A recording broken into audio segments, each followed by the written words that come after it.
anymore. They need to be ranked. I give credit to the New York Yankees.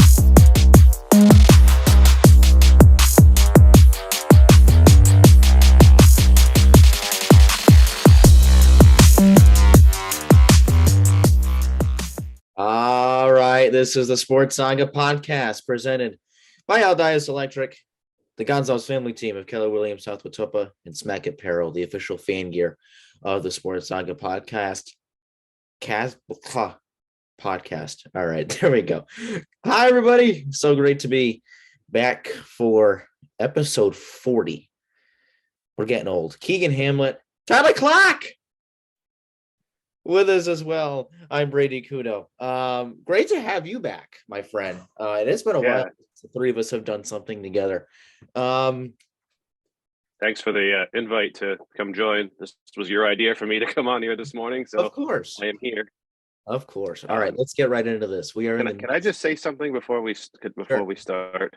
Is Keegan? Are you wearing an Eagles jersey? Yeah. Yes.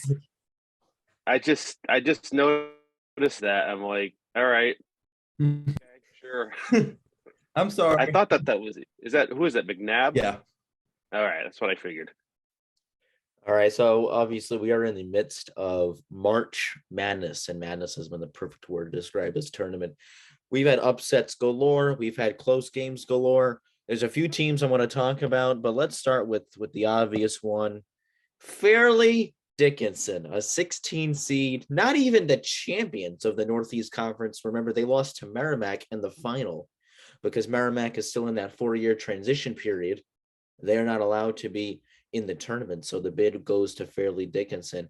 So this is technically a 17 seed getting in. I mean, if we want to put it that way. Keegan, I'll head to you first, and then I'll get Tyler on the Princeton parade because that's been Tyler's favorite team so far this tournament. Keegan, I mean, we know Purdue struggled. Yes. The most inconsistent 1 seed I think I've ever seen. Fairleigh that game was the ultimate definition of heart over height. Yes. Purdue had the number one, tallest team in the nation, and then Fairleigh Dickinson was last out of 363. And it wasn't just towards the end. It wasn't like Purdue was leading by 10, 15 the whole way, and then Fairleigh Dickinson came back and Purdue choked. No, they were in it the whole way. And it was just amazing. And I feel like you could see it coming too. Not this early, but an early Purdue exit.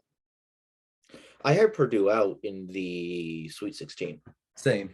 I had them losing I had them beating FAU or beating Fairleigh Dickinson. I had them beating FAU. And I think I had them losing to Creighton. Because I had Creighton all the way in the Elite Eight. So Tyler said earlier today in our Facebook group, you think Fairleigh Dickinson loses today? Well, I think that's just, I said that every game last year about St. Peter's, and then the week that I finally say, okay, they're going to do it, they get blown out. So a lot of these small schools, the best way I can describe it is they kind of run out of steam after a little bit. Florida Atlantic was, I think, 28-3 or something this year. 28, 30. If they didn't play in such a small conference, they definitely would have been a higher seed. Yeah. So coming in as a 9 seed, but prove me wrong, I think Fairleigh Dickinson doing what they did against Purdue is the greatest upset in the history of the tournament. More so than UMBC beating Virginia, because when UMBC beat Virginia, Virginia also did not have their best player. Yes. Their best player was out for that game, and they were kind of reeling. And which, if you remember that game, that was a blowout too. I mean, UMBC destroyed them pretty much the whole.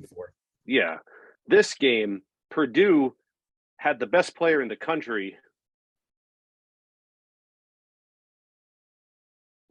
consistently picked that year that Virginia lost in the first round. I didn't really see a lot of picks for them to go all the way. They were all right, but but I still think, though, and prove me wrong, if Fairleigh Dickinson wins today, having a 16 and a 15 seed, and the 16. I don't know if we may ever see that again.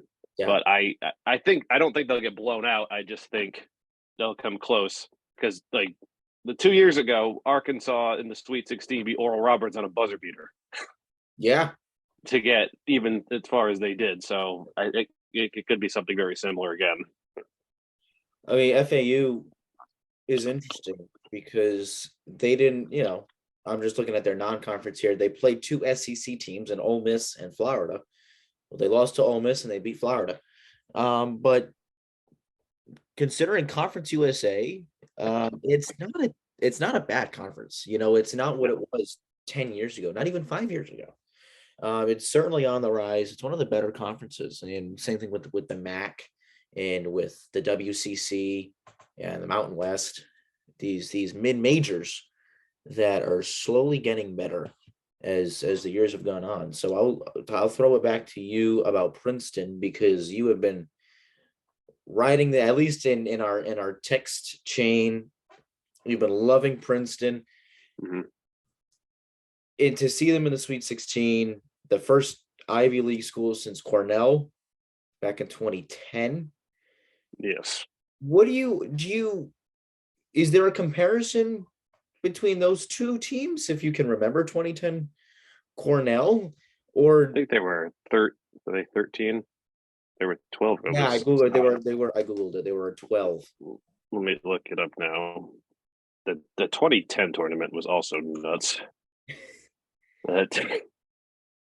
Actually, I have that right now. Actually, I have my Butler 2010 Final Four t-shirt nice. on. Nice. Those are very hard to find. One of the greatest runs of all time. Oh yeah. Let's see. Where did Cornell? Cornell lost to Kentucky. They actually got just blown out by Kentucky in the Sweet 16. It's hard to compare because with one, it's a whole different game now than it was 13 years ago. You're starting to see, these small conference teams are a lot more competitive. Yeah. Because if you think about it, they have a lot of these big schools, Duke, Kentucky, whatever. They recruit the best players in the country, granted, but they only stay for a year, maybe two tops, and they go to the NBA. Right. You got these small schools, like, you're not going to go right from Princeton to the NBA. You're going to play your whole 4 years. Right. And also, if you think about it, if you were a decent player in high school, you get accepted to Kentucky, okay, you can be, a guy off the bench and not play much, or you can go to a school like Princeton, Fairleigh Dickinson, and meet the best player on the team. Yeah. And lead them for 4 years. So I think that's what we're starting to see now. So comparing this team to, the Cornell team I don't think you really can do it. Yeah. They have the winner of Creighton and Baylor. Neither of those teams really frighten me at all, to be honest. Creighton's always in the tournament, and they don't really seem to ever do much. And Baylor won it a couple of years ago, but it is a bit of an off year for them. It has been a bit of an off year. And I think with Creighton, I watch more Big East basketball than anything. It is, I'm trying to still get myself situated. It is one of the best, I'd say, I'd make an argument to say that the Big East is the third best conference in the country, second to the Big 12 and the Big 10. The Big 12 this year was by far the best conference. Big 10 was not a slow second, not a close second place. Close second place. What am I saying? They weren't that far behind. My God. A close second or close third. Yeah. I can't even make the excuse that it's early because it's not early. Yeah. Where we're tipping off the first game of the day in an hour with Xavier and Pitt.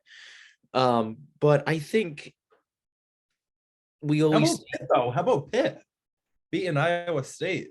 That was pretty good. And Pitt, that was a defensive masterclass by Jeff Capel. That was Iowa State it was like literally 20-2 at one point. It was like Korea playing Chinese Taipei in the World Baseball Classic. Like, it was that bad. By the way, United States looked really, really good yesterday. I think we always see a 6-3 upset in the second round. And with that in mind, I was like, well, we got to have one. And I looked at Creighton and their size and their shooting. I was like, yeah, I'll give it to Creighton. I'm sharing my bracket that I never formally shared. Love that Kansas in the Final Four. I had Kansas, Texas, Bama, and I have Marquette. So Princeton, I'll run them back to Princeton for a minute. Princeton will play the winner of Creighton Baylor. And I think that's where I think the Sweet 16 is where the road ends for them. I don't think they're going to win. Let's just say that's what everybody said about St. Peter's last year, and then they That actually is true. beat Purdue. And then they did it, and then got destroyed by North Carolina. So it's, it's that's the beauty about the underdog, is that's why they're the underdog, is no one expects them to do it. If people were picking them, they wouldn't be the underdog anymore. Right. But what I'm looking at now, what's interesting to me is, like, obviously, they're not there. Nope. FDU, FAU.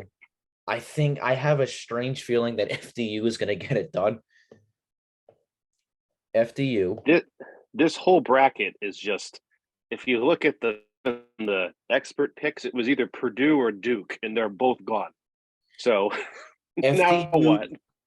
FDU, FAU will play Tennessee. And even that, like, I thought Duke was going to win. I was like, not me. Yeah, I know you didn't. Duke was one of the hottest teams in the country, and Tennessee Duke just was completely shut them down. In the country. I was saying, Dickie V had them in the Final Four. Zakai Ziegler's not playing. Zakai Ziegler tore his ACL for Tennessee. He's done. That's their best player. That's their best scorer. He's done. And I think the fact that they were able to hold Duke to 53 points is a feat in itself. I mean, if FAU or FD, if FDU meets Tennessee, forget about it. But if that's FAU against Tennessee in the Sweet 16, I'll give it to FAU.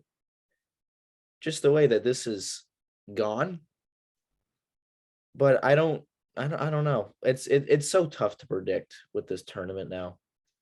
Now, Brady, I know that one of the reasons that you had me come on here was because I have pretty knowledgeable the history of Final Four, among other things.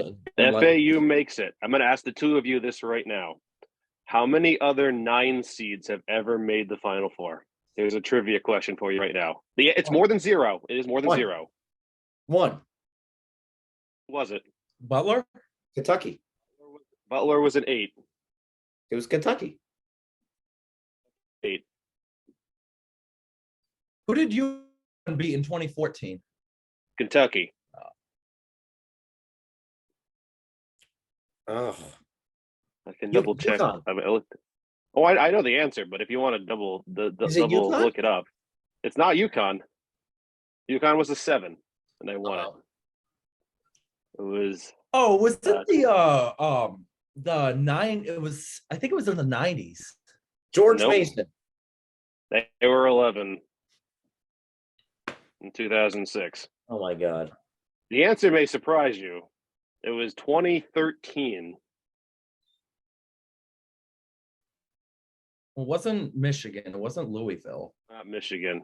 Michigan went to the championship game in 2013, but it was not Michigan. They were 4. Who is it? Wichita State. Wow. Oh, 2013. Right. I thought they were lower. Because the next year they went undefeated. That's right. Lost to Kentucky in the tournament. That's right. That's right. I'm going to confirm that right now, but I'm almost positive that they're the only 9 seed to ever. Yes, only happened once. The number 9, Wichita State. So if Florida Atlantic makes a run, which they can. which they can't. If Tennessee does it, there's been 4 seeds in the final 4, and one time ever has a 4 seed won the tournament. Wow, that's awesome. But it happens more than a 9 seed. But if Florida Atlantic would be, and that would be improbable. But you got the whole lower half of that, little bracket to worry about too. All right, so aside from the Fairleigh Dickinson and the Purdue and the Furman, I know Furman. That's ironic because I had Charleston beating San Diego State and then beating Virginia. So I thought Charleston was going to end up in the Sweet 16. Yeah, and then San Diego State just happened, destroyed. right? They just killed. It wasn't even close. So I'll run it to Keegan for a minute. Aside from FDU and Princeton, and then that was a great game between Virginia and Furman. What has been the biggest surprise for you in this tournament?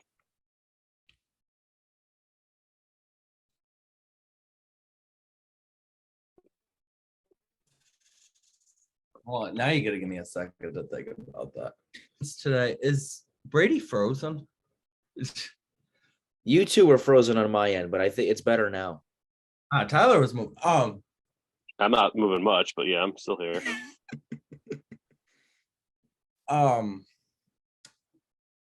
If Creighton beats Baylor today, though, I'll give that one. I'll put that one up there. Because I'll tell you why. Because I told you this, Brady. I haven't told Tyler about it yet. Since 2004, there's never been a team in the Sweet 16 that's had a top 10 offense and a defense not in the top 100. And Baylor is one of those. So it's pretty crazy to think about. Like, because you look at Baylor and 23-10, I guess for them, that's an off year. That's an off year, which them getting a 3 seed, I think, was a little generous. Right. To be honest with you, right. I mean, look how many times you see a 3 seed 10 losses. Right. Yeah. But they've had so many high scoring games because again, the Big 12, I mean, it's the best conference in the country. I'm just looking, this is back in January. They gave up 88 to TCU. They went to overtime with K-State. The final score in that game was 97-95. Even like giving up 77 to Iowa. They beat Gonzaga by 1 back in December. So it doesn't, these don't sound like big, but when you're giving up 87 to Kansas, when you're giving up 72 to Oklahoma, who was not good at all. I'll give a good win the other day. That was an upset. The Penn State over Texas A&M. That was a good, and that was by 17 points too. So I'll give that one. And then they almost beat Texas last night. Yeah, that was an awesome game. Which funny you bring up Penn State, because I did want to touch upon this, and I want to head back to something I said last week. You know how we were talking about Cooley and Micah Shrewsbury? Okay, because I want to get Tyler's take on this too. At first I said, and I've said this for years, if Ed Cooley wanted to leave, he would have gone to Michigan. And I still believe that. I really think if he wanted to leave Providence, he would have gone and taken the Michigan job. The vibes around that program, they've just been not right. I think anytime Ed's been linked to another job, he's immediately shut it down right away and said, Providence is my home. I'm staying here. I love it here. Us together, we family friars, blah, blah, blah, blah, blah. That's not the case with this. Now that we've seen, the few press conferences he's had, I was reading an article by Bill Koch the other day, great writer from the Projo, and even he was like, yeah, I don't know. This is just odd. Here's what I think is going to happen. One of two things is going to happen. Either A, because Rick Pitino falls into this too, because we all know what's going on, St. John's, whatever. St. John's wants Pitino. They've made it clear. They've made an offer to Pitino. either A, Cooley stays, Shrewsbury goes to Georgetown, and Pitino goes to St. John's. I think that's a possibility. Or to me, this is the more realistic and more likely possibility. Shrewsbury stays at Penn State. Because Pitino, by the way, Pitino's waiting for Ed to make his decision. I think that's like the unknown known, if that makes any sense. I think Cooley's going to leave, go to Georgetown. Rick Pitino's going to decline the St. John's offer, and I think Rick Pitino's going to finish his career at Providence.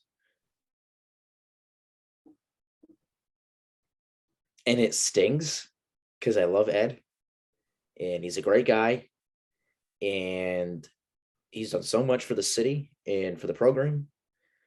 But as much as it makes sense for him to stay, it makes a lot of sense for him to go as well. So Tyler, I want to get your take on this. Ed Cooley is a Providence kid, went to Central High School, grew up a Friar fan. But his guy growing up was John Thompson, and he's got a daughter at Georgetown, and they're offering him around $5 million a year. What do you make of this? You just said it, money. Yeah, It's the Big East is a good, basketball conference, I suppose. But there, even within the conference, in other way, there were some schools that can afford to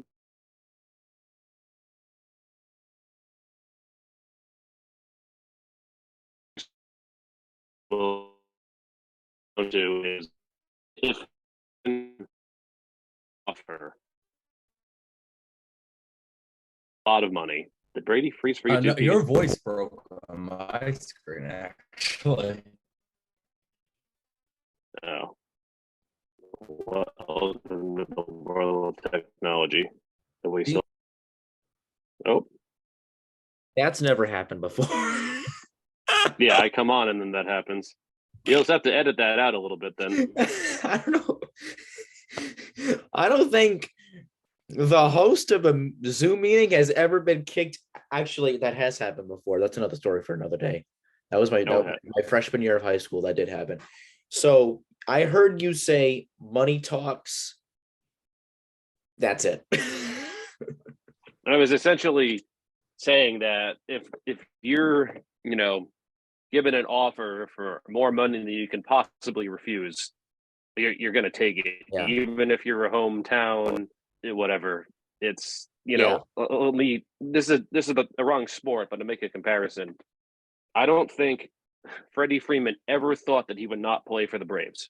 Yeah, at any point in his career, and then the Dodgers gave him more money than he could possibly ever refuse to go play for them. So what Ed Cooley's going to do is, he can only do so much with Providence, and they still made the tournament. You have to admit they only had an off year compared to last year.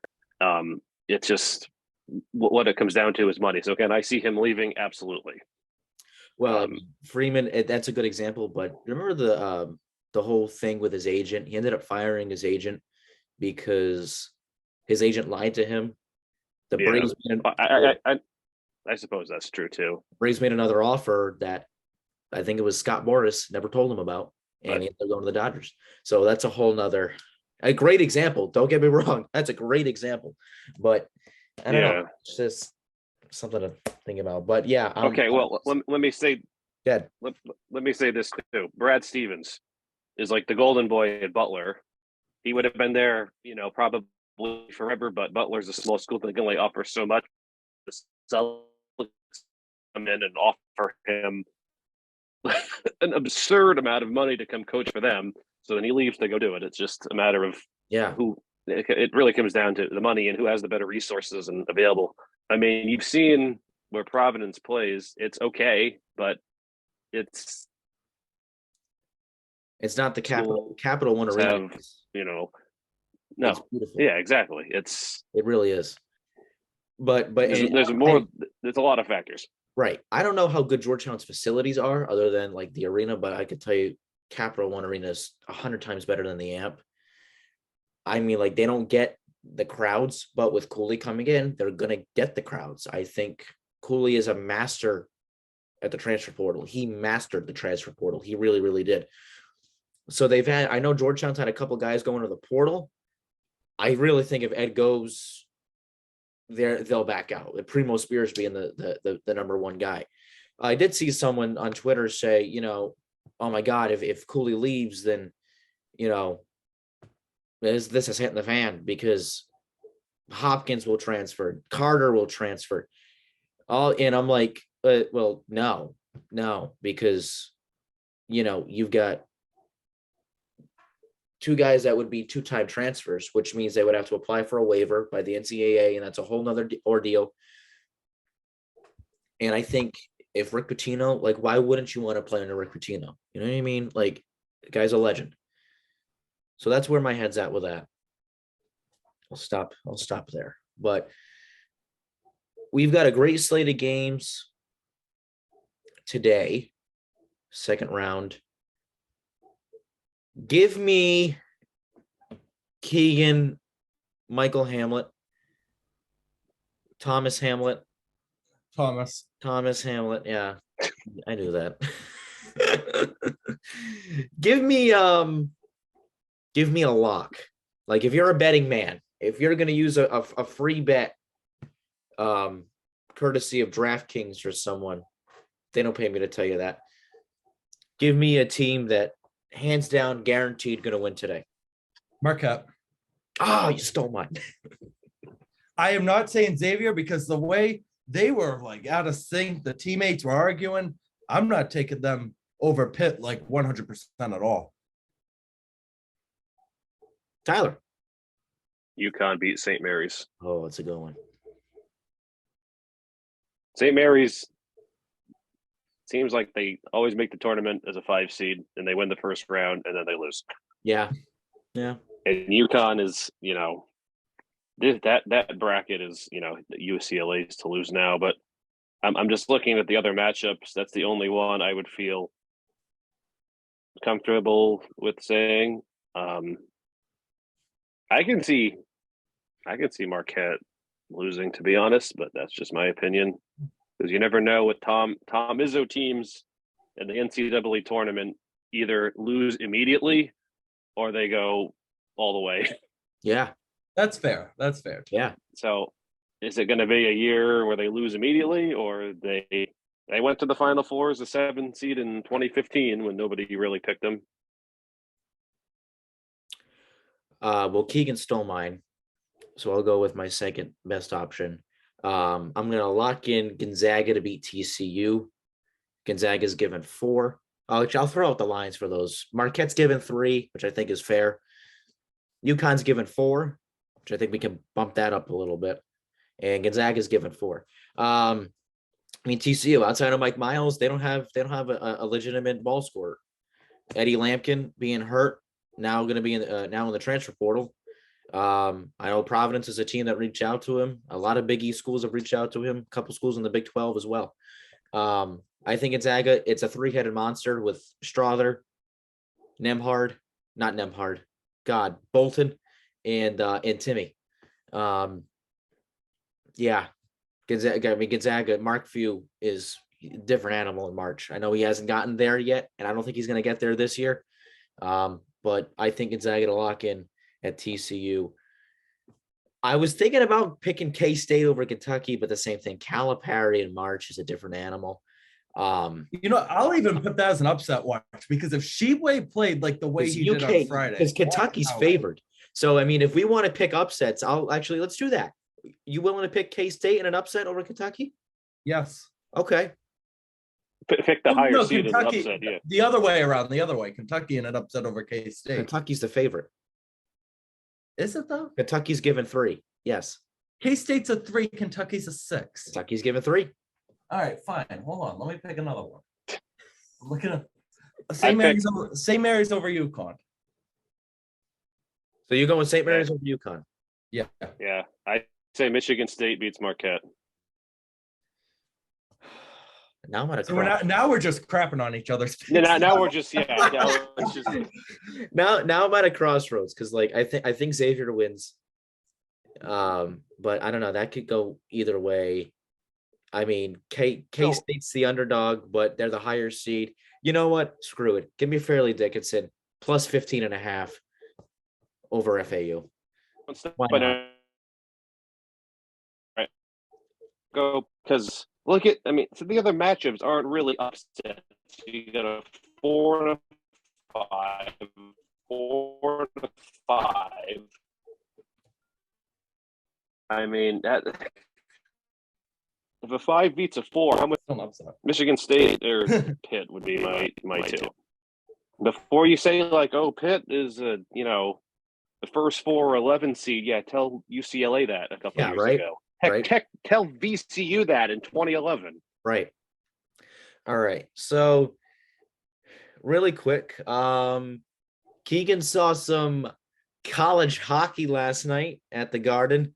BU beating Merrimack 3-2 in overtime to clinch another Hockey East championship. What did you make of that game? I watched a little bit of it. That game was as good of a hockey game as you're ever going to see. It had the right amount of offense, right amount of defense, penalties, you had some action on the board, some penalties being called, fires, a little bit of flames being thrown, but that Lane Hudson overtime winner, we were, me and my friend, we were right in the corner. So we had a bird's eye view of his shot from the line that went straight in, and then everybody pouring out on the ice after. Think about that. An overtime goal to win the tournament. Think about that. Yeah. That's amazing. It's like a buzzer beater to win the Big East championship almost. Tyler, I know you're the baseball buff. Looking forward to some Case baseball with you and Keegan.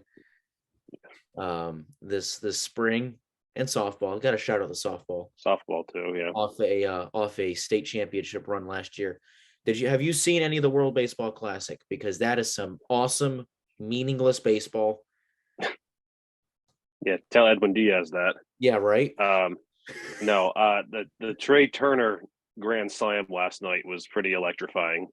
I did not see it live because I was watching Auburn and I didn't see it live because as you know by now I'm an Auburn fan. I don't advertise that a ton, but I am, and so that was not great. I did not see it live, but I saw the highlights of it later, and that was pretty great.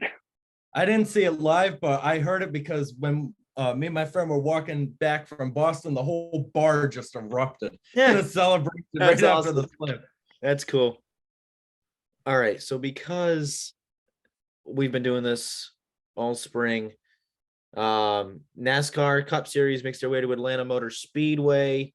Joey Logano won the pole, but I mean, the Chevy cars have been on a roll, but the top, I don't know how this happened. The first 4 rows of that race are all Ford. Ironically, I'm not picking a Ford. I'm not picking a Chevy. I'm picking a Toyota. For Joe Gibbs Racing, give me Christopher Bell to win at Atlanta Motor Speedway, starting 10th overall. Keegan's going to go Logano again? Yep. Tyler Clark, the biggest NASCAR fan on the planet. Yeah, oh yeah. You know how much I love it. Just as much as me. And I follow it in depth, and don't even ask. I have no idea. I know a lot about sports, not NASCAR.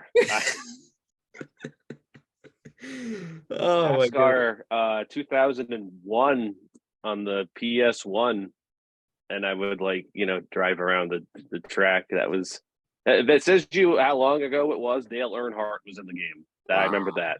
That's awesome. Yeah. That's about the limit of don't even ask a question. I will not be able to provide. It would be randomly guessing. All right. Well, that's it. This was fun. So thank you, my friend, for hopping on again, and we'll be seeing more of Tyler through our friends at the Swansea Community Network when Case baseball and softball season rolls around. First game, April 3rd. The boys host Bourne. And the 7th, the girls host Seekonk. Yeah. Hopefully we can do. We only ended up being able to do about 3 games last year. You didn't even do any. I did 2 with Yeah. I did 2 with Keegan. I did 1 by myself just because of COVID wreaking havoc, but hopefully we're able to do some more.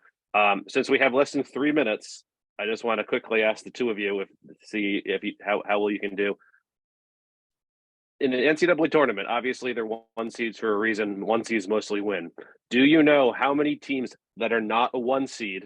Let's say this: not a 1 or a 2 or a 3 have ever won the tournament. Like Are 4, you able to tell me that right now? like 2. 7. No. 7. There's been 1 4 seed, which was Arizona with Mike Bibby. No 5 seeds have ever won. Ironically, that's very odd. Butler came so close, and also all right. I Butler misheard was a the 5. Yeah, I misheard um, the question. yeah. 1 6 seed, which was 88, Kansas won it. UConn. UConn in 2014 as a 7, who beat an 8 seed, ironically, in the championship, which was Kentucky. Yeah. And then only to date, only 1 8 seed has ever won. And I'm going back, by the way, to starting in 1985 onward, because that's 85 Villanova are the only ones. Although North Carolina was an 8 seed last year and we're winning by a lot at halftime and then lost.